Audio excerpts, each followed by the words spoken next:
23મી ફેબ્રુઆરી 2026નો વિધાનસભાનો દિવસ।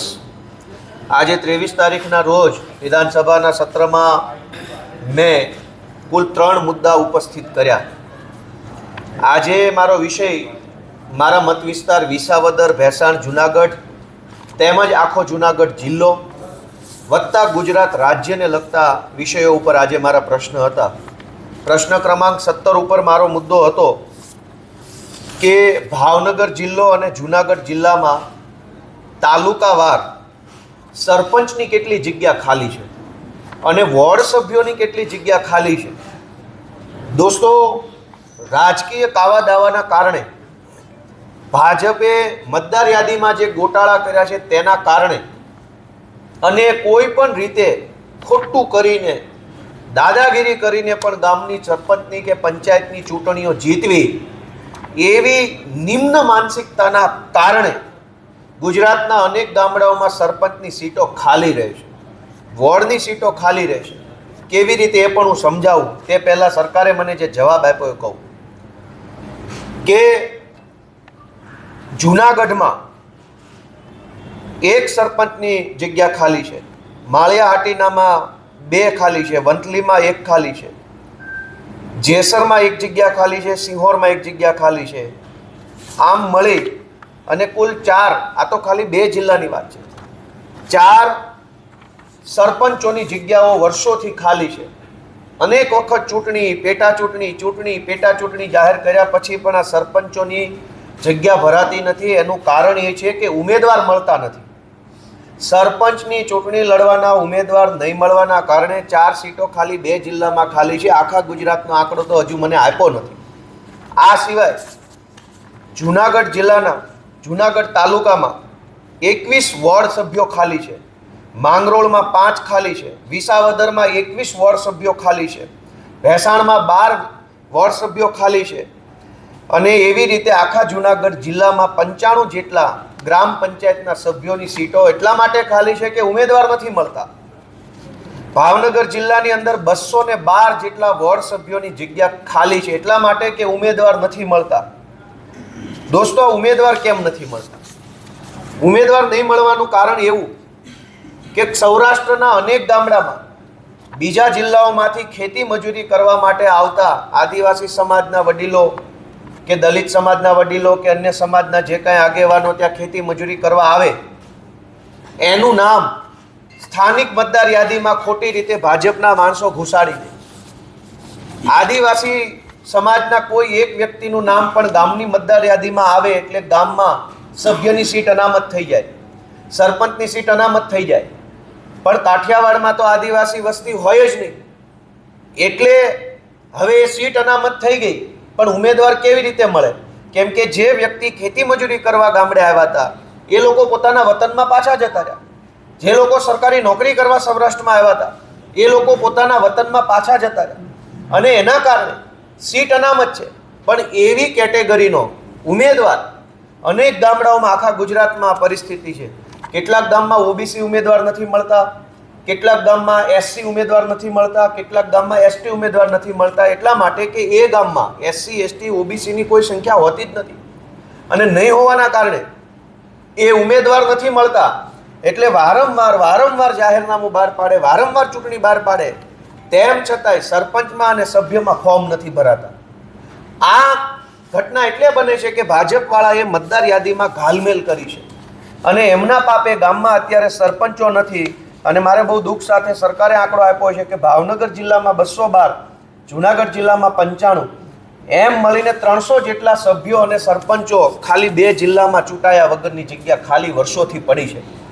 હવે સભ્ય ન હોય, સરપંચ ન હોય તો સરકારી જે ગ્રાન્ટ આવે એ ગ્રાન્ટને કેવી રીતે લોકોના વિકાસના કામમાં લેવી? મુખ્ય વ્યક્તિ જ હાજર નથી। તો આવા પ્રકારની દાદાગીરીને ખુલ્લી પાડવાનો પ્રયત્ન આજે મેં વિધાનસભાથી કર્યો। બીજો મારો 61 નંબરનો પ્રશ્ન છે કે બહુ મોટી જાહેરાતો થઈ રહી છે કે આયુષ્માન કાર્ડ આપી દીધું, મા કાર્ડ આપ્યું, પિતાજી કાર્ડ આપ્યું, ફૈબા કાર્ડ આપ્યું, અંકલજી આંટીજી કાર્ડ, બધા દરેક પ્રકારના કાર્ડ કાઢ્યા છે।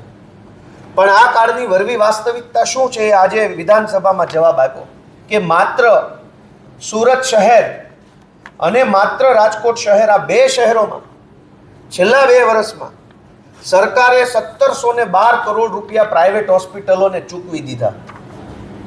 આ 1712 કરોડ રૂપિયામાંથી સરકારી હોસ્પિટલ બનાવી હોત તો લોકોને શાનદાર સરકારી સુવિધા મળે. અરવિંદ કેજરીવાલે દિલ્હીમાં અને અત્યારે હાલ પંજાબમાં આમ આદમી પાર્ટીની સરકારે પ્રાઇવેટ હોસ્પિટલો નથી બનાવી, સરકારી હોસ્પિટલો બનાવી. એમાં સરકારી સ્ટાફની ભરતી કરી, એમાં રોજગાર મળ્યો, દવા મળી, સારવાર મળી અને સરકારને પણ આશીર્વાદ મળે. જ્યારે ગુજરાતમાં ભાજપની સરકારે માત્ર સુરત, રાજકોટ 2 શહેરોમાં 1712 કરોડ રૂપિયા જેટલા જનતાના ટેક્સના પૈસા પ્રાઇવેટ હોસ્પિટલોને ચૂકવી દીધા. તો આ 1712 કરોડ રૂપિયામાંથી દરેક તાલુકે એક સારામાં સારી 100 કરોડની હોસ્પિટલ બનાવી શકાય હોત. દરેક તાલુકે 100 કરોડના ખર્ચે શાનદાર સરકારી શાળાઓ, સરકારી દવાખાનાઓ ખોલી શકાય. 1700 કરોડમાંથી કમસે કમ 17 જેટલી સારામાં સારી સરકારી હોસ્પિટલો ખોલી શક્યો હતો. અને આ તો ખાલી સુરત, રાજકોટનું છે. અમદાવાદમાં 2000 કરોડ ખર્ચ્યા હશે, વડોદરામાં ખર્ચ્યા હશે, ભાવનગરમાં ખર્ચ્યા હશે, જામનગરનો આ બધો આંકડો મેળવીએ તો મારી દ્રષ્ટિએ 50,000 કરોડ રૂપિયા પ્રાઇવેટ હોસ્પિટલોને ભાજપની સરકારે ચૂકવી દીધા. અને પ્રાઇવેટ હોસ્પિટલોએ શું કર્યું?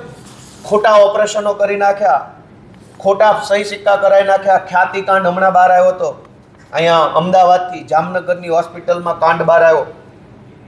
લગભગ અંદાજે 50,000 કરોડ કરતાં પણ વધુની રકમ એ પ્રાઇવેટ હોસ્પિટલોને ચૂકવી દીધી. એના બદલામાં પ્રાઇવેટ હોસ્પિટલોએ કદાચ ભાજપને ચૂંટણી ફંડ ચૂકવ્યું હોઈ શકે. તો ચૂંટણી ફંડની લાઈનમાં જનતાના પરસેવાના પૈસા પ્રાઇવેટ હોસ્પિટલોના ખિસ્સામાં જઈ રહ્યા છે. જો આ પૈસાથી સરકારી હોસ્પિટલ બને તો આજીવન એનો લાભ લોકો લઈ શકતા હતા. પરંતુ સાંઠગાંઠ આજે વિધાનસભાના માધ્યમથી ખુલ્લી પડી ગઈ છે. બીજો મારો પ્રશ્ન એ હતો કે અદાણી કંપની અને એસઆર કંપની પાસેથી સરકાર વીજળી ખરીદે છે, તો આ વીજળી ખરીદવાના એગ્રીમેન્ટ અને વીજળીમાં કેટલો ભાવ વધારો આપ્યો અને સરકારે કેટલી વીજળી ખરીદી એ પ્રશ્ન પૂછ્યો. કારણ કે દિલ્હીમાં અરવિંદ કેજરીવાલની સરકારે 300 યુનિટ વીજળી મફત આપવાની દેશના ઇતિહાસમાં પહેલીવાર શરૂઆત કરી. પંજાબમાં આમ આદમી પાર્ટીની ભગવંત માનની સરકાર હાલમાં પણ 300 યુનિટ વીજળી મફત આપે છે.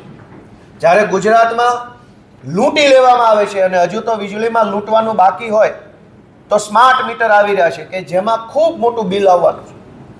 પણ આ બધા જ વીજળીના પૈસા કોના ખિસ્સામાં જાય છે? તો સરકારે આજે મને વિધાનસભામાં જવાબ આપ્યો કે અદાણી કંપની પાસેથી સરકારે છેલ્લા 2 વર્ષમાં ખાલી 2 સિટીમાં, આખા ગુજરાતની વાત નથી, અદાણી કંપની પાસેથી 15,000 કરોડ રૂપિયાની વીજળી સરકારે ખાલી 2 વર્ષમાં ખરીદી.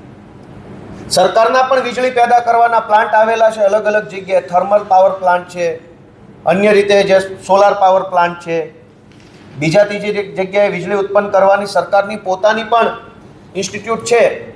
પણ સરકારના પોતાના વીજળી ઉત્પન્ન કરવાના કેન્દ્રોને બરબાદ કરી, સરકાર પોતે કોઈ વીજળી ઉત્પન્ન કરવાનું બંધ કરી, અદાણી, એસઆર આવી બધી કંપનીઓને વધુને વધુ વીજળી ઉત્પાદન કરે એ માટે પહેલાં તો સબસિડી આપે.